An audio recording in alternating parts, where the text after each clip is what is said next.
Praise the Lord. Greetings to all in Jesus' name.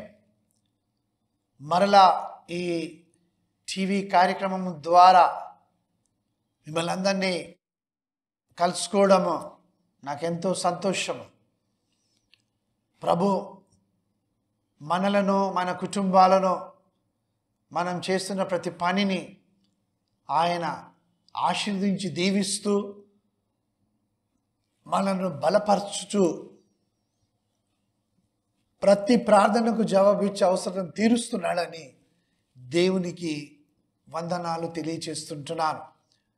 నా ప్రియమైనటువంటి సహోదరుడా, నా ప్రియమైన సహోదరి, మనము ఒకరికొకరము ప్రార్థన చేసుకోవలసినటువంటి వారమై ఉంటున్నాం.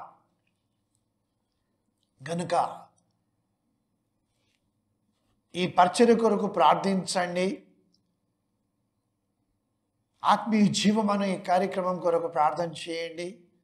అదేవిధంగా మోక్ష మార్గం టెలివిజన్ ఛానల్ ద్వారా ప్రసారం చేయబడుతున్నటువంటి అన్ని కార్యక్రమాల కొరకు కోట్లాది ఆత్మలు రక్షింపబడినట్లుగా ప్రార్థన చేస్తాము. ఈ విధంగా దేవుడు మనకు మధ్యవర్తి అయి ఉన్నాడు కనుక ఆయనే మనల్ని నడిపించి ఆశీర్వదించును గాక.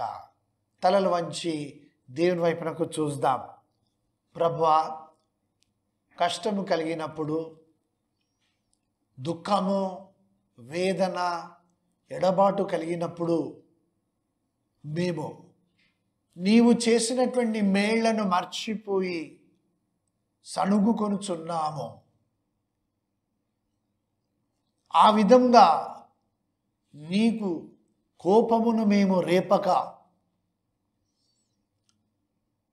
మంచి సమయములోనూ దుఃఖ సమయములోనూ నీవే దేవుడవని నమ్మి నా ప్రభు నన్ను, నా కుటుంబాన్ని విడిచిపెట్టడు అనే విశ్వాసముతో కొద్ది సమయము బాధ వేదన కలిగిన ఆ తర్వాత నా ప్రభు నన్ను, నా కుటుంబాన్ని దీవించి పరిస్థితుల్లో నుంచి, ఈ సమస్యలో నుంచి విడిపించి ముందుకు నడిపించి ఆస్వాదిస్తాడనే ధైర్యమును విశ్వాసమును కలుగచేయమని ఈ వాక్యము ద్వారా ఆత్మీయ మేలులు మాకు కలుగునట్లుగా, మాకున్నటువంటి అనుమానములు లేకుంటే ప్రశ్నలకు నీవే జవాబిచ్చి నీ ఆత్మ ద్వారా మాతో మాట్లాడమని యేసు నామమున ప్రార్థించి వేడుకొనుచున్నాను తండ్రి. ఆమేన్. దేవుని ప్రియమైనటువంటి ప్రజలారా, సంఖ్యాకాండము 14వ అధ్యాయము 27వ వచనంలోను 34వ వచనంలోను యెహోవా అను ఘనమైన నామము గల దేవుడు మోషే అహరోనులతోనూ తాను ఐగుప్తు దేశము దాసత్వంలో నుంచి విడిపించిన తాను ఏర్పరచుకున్నటువంటి ఇశ్రాయేలు ప్రజలతోనూ మాట్లాడుచు ఉన్నాడు. ఆ దినమున వారితో మాట్లాడినటువంటి దేవుడు ఈ దినమున అలాంటి స్థితిలో ఉన్నటువంటి అందరితో మాట్లాడుచున్నాడు. ఆత్మస్వరూపి అయిన దేవుడు. నేను చదువుతున్నాను చూడండి. నాకు విరోధముగా సణుగుచుండు ఈ చెడ్డ సమాజమును నేను ఎంతవరకు సహింపవలను. ఇప్పుడు మనం కృపకాలములో ఉన్నాము, కానీ ఈ సనుగుడుకు తప్పకుండా దేవునికి మనము జవాబు చెప్పాల్సిందే. ఎందుకు సణిగామని. ఇశ్రాయేలీయులు నాకు విరోధంగా సనుగుచున్న సనుగులు విని ఉన్నాను. భయపడండి దేవునికి. ఎందుకు భయపడాలి దేవునికి అనంటే, నీవు సనుగుతూ ఉంటే ఏం దేవుడో ఏమో ఇంకా జవాబిస్తలేడు, నేను ఆ అబ్బాయిని అనుకున్నాను, ఇంతవరకు అతడు నా వైపునకు చూడడం లేదు, అతన్ని పెళ్లి చేసుకోవాలనుకుంటే ఎందుకు దేవుడు ఇంకేం ప్రార్థన చేయాలి అని సనుగుతూ ఉంటారు. What God is this? Is not answering my friends. ఇప్పుడు ఎప్పుడు నాకు ఉద్యోగం ఇవన్నీ అందరికీ వస్తుంది ఉద్యోగం, నాకే రావడం లేదని అనుకునేటటువంటి వాళ్ళు, ఏం దేవుడు అందరి పిల్లలకి వివాహాలు అవుతున్నాయి, నా బిడ్డలకి వివాహాలు అవుతలేవు అని ఇలా అన్నింటికీ సనుగు కొనడం. మర్మొరి అంటే బయటికి వినబడకుండా నోటిలోనే మాట్లాడుకోవడం అన్నమాట. 34వ వచనాన్ని మనం చూద్దాం. మీరు ఆ దేశమున సంచరించి చూచిన 40 దినముల లెక్క ప్రకారము దినమునకు 1 సంవత్సరము చొప్పున 40 సంవత్సరములు మీ దోష శిక్షను భరించి నేను మిమ్మను రోసివేసినట్లు తెలుసుకొందురు. 40 రోజులు వేగు చూశారు. వచ్చి ఆ దేశంలో అనాకీయులు ఉన్నారు, మనం వారికి మిడతలవనే కనబడుతున్నాం, మనం వారిని జయించలేమని దేవుని మాటకు దేవుని చిత్తమునకు వ్యతిరేకంగా ప్రజలకు చెప్పారు. వచ్చి 12 మందిలో 10 మంది. అప్పుడు ఆ మాటలు వినగానే దేవుని ప్రజలైనటువంటి ఇశ్రాయేలీలు ఆయన చిత్తమును ఎరిగి ఉండి కూడా నేను మిమ్మును మీ పితరులతో నేను ప్రమాణం చేసినట్లుగా పాలు తేనెలు ప్రవహించు దేశమునకు మిమ్మల్ని తీసుకొని పోతాను, ఆ తీసుకొని పోతాను అనే మాటను వీరు విని కూడా నమ్మక ఈ 10 మంది చెప్పినటువంటి మాటలను, వేగు చూసినటువంటి వారి మాటలను విని వారు దేవునికి విరోధంగా సనుగుట ప్రారంభించారు. ఐగుప్తు దేశంలో సమాధులు లేవా? మమ్మల్ని చంపుటకు ఇక్కడికే తీసుకొని రావాలా? దేవుడు చంపడానికి తీసుకొని వస్తూ ఉన్నాడా? లేదు కదా. నీ దాస్యములో నుంచి, కఠిన దాస్యములో నుంచి నిన్ను విడిపించినటువంటి నీ దేవుడైన యెహోవాకు నీవు కృతజ్ఞతాస్తుతులు చెల్లిస్తూ ఆయనను పూజించి ఆరాధించి నా ప్రాణమా ఆయనను సన్నిధించు, bless the Lord O my soul అని చెప్పవలసినది పోయి ఆయనకు విరోధంగా సనుగుతూ ఉంటే దేవుడు ఏమంటాడు? మీరెన్ని రోజులు ఆ యొక్క దేశమును వేగు చూశారో, 1 దినమునకు 1 సంవత్సరము చొప్పున 40 సంవత్సరాలు నేను మిమ్మల్ని ఈ అరణ్యంలో తిప్పుతాను, మీరు తెలుసుకుంటారని చెప్పాడు దేవుడు. అవును, దేవుని ప్రియమైన ప్రజలారా, ఒక శ్రేష్టమైనటువంటి మాటను మనం బైబిల్ గ్రంథంలో చదువుతాం. అదేమిటంటే దేవుడు ఎంతో ప్రేమతో తన ప్రజలతో మాట్లాడుతున్నాడు. నా ప్రియమైనటువంటి నా బిడ్డలారా, నేను మిమ్మల్ని ఏర్పరచుకొని నా కంటి పాప వలె నేను మిమ్మల్ని కాపాడాను కదా, మీకు సర్వమును నేను అనుగ్రహించి, గ్రద్ద తన పిల్లలను తన రెక్కల మీద ఏ విధంగా మోసుకొని మళ్ళీ ఉన్నత స్థితిలోనికి తీసుకొని వెళ్తుందో ఆ విధంగా నేను గద్ద రెక్కల మీద మోసినట్లుగా నేను మోసుకొని వస్తున్నాను కదా. ఎందుకు మీరు నాకు విరోధంగా సనుగుతున్నారు? ఎందుకు నా ప్రేమ అనగా దేవుని యొక్క ప్రేమ మీద మీకు అపనమ్మకం ఏర్పడి ఉన్నది? ఎందుకు ఆయన కృప, ఆయన జాలి, ఆయన దీర్ఘశాంతము మీద నీకు నమ్మకము లేకుండా పోవచ్చున్నది? అనగా నీవు అడిగినవి ఈ లోకానుసారమైనటువంటి వాటిని నీవు పొందనందువలననే కదా. దేవుడు నాకు జవాబు ఇవ్వడం లేదని నీవు ఆయన మీద గొనుగు కొనుచు ఉంటున్నావు, సనుగు కొనుచు ఉంటున్నావు, ఆయనకు విరోధంగా ఆలోచిస్తున్నావు, మాట్లాడుతున్నావు. దేవుడు ఎంతో ప్రేమపూర్వకంగా జ్ఞాపకం చేస్తున్నాడు ఇశ్రాయేలు జనులకు. చూడండి, డ్యూట్రానమీ ద్వితీయోపదేశకాండము 8వ అధ్యాయము 4వ వచనాన్ని మనం చూద్దాం. ఈ 40 సంవత్సరములు నీవు వేసుకొనిన బట్టలు పాతగిలలేదు, నీ కాలు వాయలేదు అంటున్నాడు. గాడ్ ఈజ్ రిమైండింగ్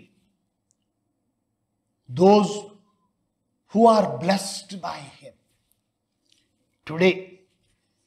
ఈ దినమున దేవుడు జ్ఞాపకం చేస్తున్నాడు,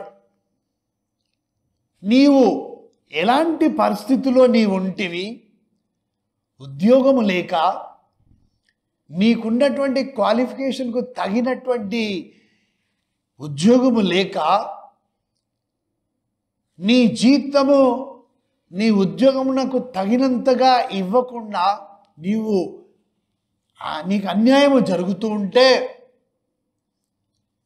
నీకు వివాహము జరగకుండా నీకెవరు ఒక అమ్మాయిని ఇచ్చి నీకు పెళ్లి చేయడానికి ముందు రాకుండా ఉంటే, నేను నిన్ను ఎంతగా ఆశీర్వదించి నీ ఉద్యోగములో నీకు పదోన్నతిని కలగజేసి, నీ అధికారుల ఎడల నీకు దయను కలుగునట్లుగా చేసి, నీకు మంచి ఉద్యోగంలో ఎక్కువ శాలరీతో స్థిరపడినట్లుగా నేను దీవించాను కదా. ఒక విశ్వాసిని నీకు భారీగా ఉండడానికి, వివాహం ద్వారా జతపరచడానికి నేను సహాయం చేసి ఆస్వాదించి నీ కుటుంబాన్ని కట్టి, నీకు కుమారులను కుమార్తెలను ఇచ్చి ఆశీర్వదించి నిన్ను ఉన్నత స్థితిలో నిలబెట్టి మంచి గృహములను, మంచి కారు, సర్వసమృద్ధిని కలగజేశాను కదా. నీకే నష్టము, ఏ బాధ కలగలేదు. ఎందుకు నీవు నా మీద సనుగుతూ ఉన్నావు? ఎందుకు నా ప్రేమను నీవు తృణీకరిస్తున్నావు అని దేవుడు ప్రశ్నిస్తున్నాడు. ఇది నిన్ను కాపాడాను కదా ఇంతవరకు. అవును, ద్వితీయోపదేశ కాండంలోనే 6వ అధ్యాయాన్ని మనం చూద్దాం. 10వ వచనం నుంచి ఏమంటున్నాడనంటే, నీ దేవుడైన యెహోవా నీ పితరులైన అబ్రహాము, ఇస్సాకు, యాకోబులతో చేసిన ప్రమాణమును బట్టి నిన్ను ఆ దేశములో ప్రవేశపెట్టి. అబ్రహాము, ఇస్సాకు, యాకోబు వాళ్ళందరూ ఇశ్రాయేలీలకు చెందినటువంటి వారండి. మేము నూతన నిబంధనలో ఉన్నాం. అవును, క్రీస్తు యేసునందు అబ్రహాముకి ఇవ్వబడినటువంటి వాగ్దానములన్నీ మనకు ఆశీర్వాదములు ఇవ్వబడ్డాయి. ఆత్మను గూర్చిన వాగ్దానము ముందు అబ్రహాముకి ఇవ్వబడినది. అబ్రహాముకి ఇవ్వబడినటువంటి వాగ్దానము క్రీస్తు యేసు ద్వారా, క్రీస్తు యేసునందు మనమును పొంది ఉన్నాం కాబట్టి మనము కూడా వారితో సహవారసులమే. గలతీ పత్రిక 3వ అధ్యాయము 13వ వచనాన్ని చూడండి. అబ్రహాము, ఇస్సాకు, యాకోబులతో చేసినటువంటి నిబంధనలు నేను జ్ఞాపకం చేసుకొని మిమ్మల్ని ఆ దేశంలో ప్రవేశపెట్టి ఏం చేస్తున్నాను? నీవు కట్టని గొప్పవగు మంచి పురములను, నీవు నింపని మంచి ద్రవ్యముల చేత నింపబడిన ఇండ్లను, నీవు త్రవకపోయినను త్రవబడిన బావులను, నీవు నాటని ద్రాక్ష తోటలను, ఒలివ తోటలను నీకు ఇచ్చిన తర్వాత నీవు తిని తృప్తి పొందినప్పుడు నీవు యెహోవాను మరువకుండా జాగ్రత్త పడము. పాట పాడతాం. నీవు చేసిన ఉపకారములకు నేనేమి చెల్లింతును? దేవుణ్ణి ప్రశ్నిస్తాం. ఏమి ఉపకారములు పొందావో నీకు తెలియదా? ఏమి మేలులు నీకు అనుభవించాడో నీకు తెలియదా? ఏ విధంగా నీ చేతుల కష్టం ఆస్వాదించి నిన్ను దీవిస్తున్నాడో నీకు తెలియదా? నీ ఇంట్లో ఉన్నటువంటి రమ్యమైనటువంటివన్నీ కూడా బయటి వారికి తెలియకపోవచ్చు, కానీ నీకు తెలుసు. మీ ఇంట్లో ఏమి విలాసవంతమైనటువంటి వస్తువులు ఉన్నవి, శ్రేష్టమైనటువంటి వస్తువులు ఉన్నవి, బంగారము, వెండి, ఇంకా రకరకములైనటువంటి ఉన్నవో నీకు తెలియదా? ఎక్కడి నుంచి వచ్చాయి అవన్నీ? నేను కష్టపడి సంపాదించుకున్నానండి. దేవుని ఆశీర్వాదం లేకపోతే ఎవరినూ ఐశ్వర్యవంతులు కాలేరు. విశ్వాసుల యొక్క జీవితంలో ఇది సత్యము. కాబట్టి దేవుడు జ్ఞాపకం చేస్తూ ఉన్నాడు. ఏమనంటే, మీరెందుకు సనుగుచ్చు ఉన్నారు? ఎందుకు మీరు నన్ను విడిచిపెట్టి హృదయమును మీరు కలిగి ఉన్నారు? ఎందుకు నన్ను మర్చిపోతూ ఉన్నారు? చాలామంది మంచి ఆహార పదార్థములు తెచ్చుకుంటారు, ఎదురుగా పెట్టుకొని త్వరగా తినేస్తూ ఉంటారు. కనీసము ప్రభువా ఈ ఆహారం ఇచ్చినందుకు వందనాలు. ఎందుకు అనంటే ఇలాంటి ఆహారము అనేక దినములుగా, వారములుగా, నెలలుగా తినడానికి దొరకకుండా ఉన్నటువంటి ప్రజలు ఈ లోకములో కోట్లాది మంది ఉన్నారు. కానీ నాకైతే ఇప్పుడు తినడానికి ఆహారం ఇచ్చావు, నీకు వందనాలు. ఈ ఆహారం ఎవరైతే సిద్ధపరిచారో వారిని దీవించి ఆస్వాదించు.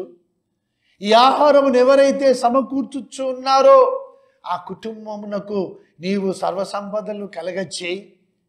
ఈ ఆహారం భుజించిన తర్వాత నాకు మంచి బలం, ఆరోగ్యమునేమో నీవే ఇచ్చావని నేను తిని తృప్తి పొంది నీకు వందనాలు చెల్లిస్తున్నాను అని చిన్న ప్రార్థన చేసే విధంగా కూడా సమయము లేదు, హృదయము లేదు, ఆలోచన లేదు. ఫస్ట్ క్లాస్లో పాస్ అయిందండి మా అమ్మాయి, చాలా కష్టపడి చదివించాను, నేను ట్యూషన్ పెట్టించాను, కోచింగ్ క్లాసెస్కు వెళ్ళింది, ఎంతో డబ్బు వెచ్చించి నేను మా అమ్మాయిని చదివించాను, ఫస్ట్ క్లాస్లో పాస్ అయ్యింది. మా అబ్బాయి అమెరికాలో ఉన్నాడు, మేము ఈ విధంగా అతన్ని చదివించి ఎంఎస్కి పంపించాం. మేము ఇప్పుడు అక్కడ వాడు ప్రయోజకుడై బాగా సంపాదిస్తూ ఉన్నాడు. ఇప్పుడు వివాహం చేయాలి, ఒక అమ్మాయిని చూస్తున్నాం మేము. ఈ విధంగా దేవునిని మర్చిపోయి, ఆయన చేసిన ఉపకారం మర్చిపోయి, ఆయనకు కృతజ్ఞతాస్తుతులు చెల్లించకుండా జీవిస్తున్నటువంటి వారు తమకు చిన్న కష్టం వచ్చినా, బాధ కలిగినా, రోగం కలిగినా, నష్టం కలిగినా, ఉద్యోగం కోల్పోయినా, కూతురు వివాహం జరగకపోయినా, ఏం దేవుడు అండి, ఎక్కడున్నాడు దేవుడు, ఏం చేస్తున్నాడు అని దేవునిని మర్చిపోయినటువంటి వాళ్ళు మళ్ళీ దేవునిని ప్రశ్నించడం ప్రారంభిస్తారు. జాగ్రత్త. అందుకే సంఖ్యాకాండంలోనే 14వ అధ్యాయము 11వ వచనాన్ని నేను చదువుతున్నాను. దేవుడు మాటలాడుచు ఉన్నాడు. ఏమంటున్నాడు ఆయన అంటే, యెహోవా, ఎన్నాళ్ళ వరకు ఈ ప్రజలు నన్ను అలక్ష్యము చేయుదురు? ఎన్నాళ్ళ వరకు నేను వారి మధ్యలో చేసిన సూచక్రియలన్నింటిని చూచి నన్ను నమ్మకయుందురు? అద్భుతాలు కావాలి, విడుదల కావాలి, స్వస్థతలు కావాలి, ప్రార్థనలకు జవాబులు కావాలి, ఆశీర్వాదములు కావాలి. సేవకుల దగ్గరికి పరిగెడుతున్నావు ఎందుకు? సేవకురాలు ప్రార్థన చేస్తే ఈ విధంగా జరుగుతున్నది. అక్కడ దయ్యములను వెళ్ళగొడుతున్నాడంట సేవకుడు, ఆయన దగ్గరికి వెళ్తాను. ఈయన ప్రవచనాలు చెప్తున్నంట, అక్కడికి వెళ్తాను. ఆ ఫెలోషిప్కి వెళ్తే అక్కడ లక్షలాది మంది వస్తున్నారు, ఈ విధంగా మాకు చేస్తున్నారంట, నేను అక్కడికి వెళ్తానని పరిగెడుతున్నావు. ఎందుకో తెలుసా? దేవునికి స్తుతి చెల్లించడానికి నీకు ఇష్టం లేదు కాబట్టి, దేవునిని నమ్మడము నీకు ఇష్టం లేదు కాబట్టి, ఆయన ఆజ్ఞలకు లోబడి నడుచుకోవడము నీకు ఇష్టం లేదు కాబోలు. అందు గురించే అటు ఇటు పరిగెడుతున్నావు, మనుషుల దగ్గరికి పరిగెడుతున్నావు. మనుష్యాత్మ కలిగినటువంటి వారు మనుషుల దగ్గరికి పరిగెడతారు. దేవుని ఆత్మ చేత నడిపించబడేటటువంటి వాళ్ళు దేవునిని ముంగుర్తుగా పెట్టుకొని దేవుని యొద్దకు పరిగెత్తి ఆయనకు కృతజ్ఞతాస్తుతులు చెల్లిస్తూ ఆయన నామమును ఘనపరుస్తారు. ఎస్, అవును. నీవు దేవుని ఆత్మను కలిగి ఉన్నావా? మనుష్యాత్మను కలిగి ఉన్నావా? లేక ఈ లోకాధికారి అయినటువంటి అపవాది యూదా హృదయములో ఏ విధంగా ప్రవేశించాడో, ప్రవేశించి వారిని ఏ విధంగా నడిపించాడో ఆలోచనను కలిగి ఉన్నావా? ఎందుకు దేవునిని నీవు ఘనపరచడం లేదు? ఎందుకు దేవునిని మర్చిపోతున్నావు? నన్ను మరవకు ప్రభువా అని ప్రార్థన చేస్తావే, మరి దేవుని నీవెందుకు మర్చిపోతున్నావు? ఆయన చేసిన మేళ్లను మర్చిపోతున్నావు. ఆయన చేసిన ఉపకారములలో దేనిని మరవ. ప్రార్థన అయిపోగానే చెప్పేవాళ్ళు చాలామంది ఉన్నారు, నేను వింటాను.